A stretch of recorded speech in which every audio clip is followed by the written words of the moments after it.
Magandang umaga sa inyo lahat. Ito si Mike Padua. Nakatulad ulit tayo para ibigay sa inyo yung pinaka-latest sa bagyong si Inday with international name Muifa. At ito ay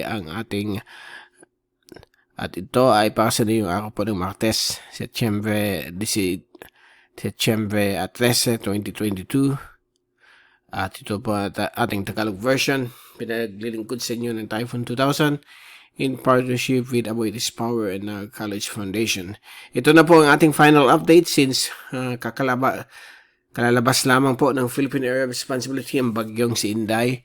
At nakita po natin dito sa ating fast animation ang unti-unting paglabas niya ng PAR.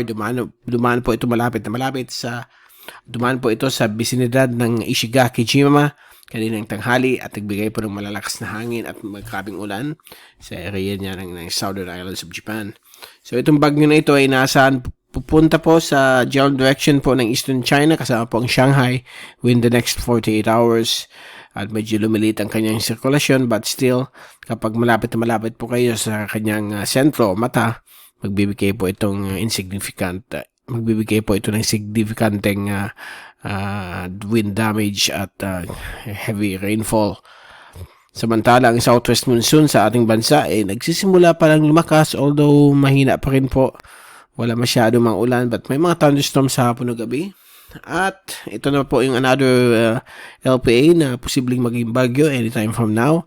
It could be given a tag ID as 16W. Samantala, ito naman po si Merbok. Yan na po ang international name ni 15W, isa pong tropical storm. At ngayon ay kumikilos na mabagal, pahilagang silangan patungo po sa subtropical open waters po ng Western Pacific. So far, itong tatlong ito ay wala man po itong pagamba sa ating bansang Pilipinas. All of them, except for this one, ay mukhang delikado po ang Korean at Japanese region, okay, ng ating Asia Pacific. So yan po, hapon-hapon baka may mga thunderstorms ulit tayo but inaasahan pong maganda pa rin ang panahon kahit nasa umaga. Ito po yung ating graph sat. So ito po yung westerlies o southwesterlies na pinapalakas na yun itong dalawa, si 92W at Muifa or Inday. And ito po yung ating final track. Zoom po ito at nakita po natin pagdaan ng bagyo sa Ishigaki. At anytime, actually na yun, lumabas na po siya ng power, 25.1 north latitude. So likely nandito po siya patungo po sa may eastern China Sea area. At posibleng maglandfall po sa Shanghai within the next 48 or 72 hours. So yan po ang forecast nitong bagyong ito. Ito po yung zoom in satellite animation infrared mula sa windy.com. At nakita po ninyo itong tatlong tropical cyclones. Okay. At night vision imagery. So nakikita po ninyo itong mga weather systems na ito.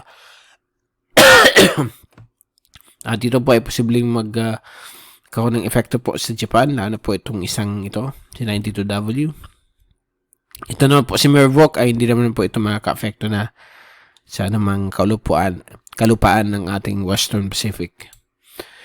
Okay, so far yan po ating zoom in satellite animation mula sa windy.com at ating Asian agencies. Same pa rin pinapakita, posibleng maglandfall po sa Shanghai. And ito naman po yung forecast models nitong isa.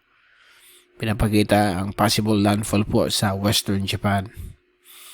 And bago tayong paalam, itong rainfall accumulation forecast for the next 3 days hanggang Biyernes. So, inaasahan po natin may mga ulan po na magaganap sa Mimaropa, lalo-lalo na po sa Occidental Mindoro, ibang portions po ng Visayas, Bicol region, especially the western sections, Metro Manila at Central Luzon, posibleng magkakaroon pa rin mga ulan, thunderstorms tulad po ng mahinang habagat o mahinang kanduran na hangin.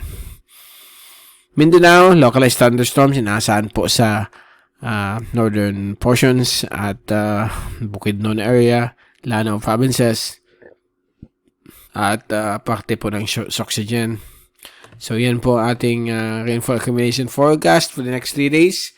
Fair weather pa rin ang buong Pilipinas except po sa hapon ng gabi may inaasahan po tayong mga isolated rain showers and thunderstorms. So dyan po natin tinatapos ang ating latest update sa bagyong si Inday at yung dalawa pang bagyo na nag-form na yun sa Western Pacific. Subalit ito po ay wala pong threat sa ating bansa.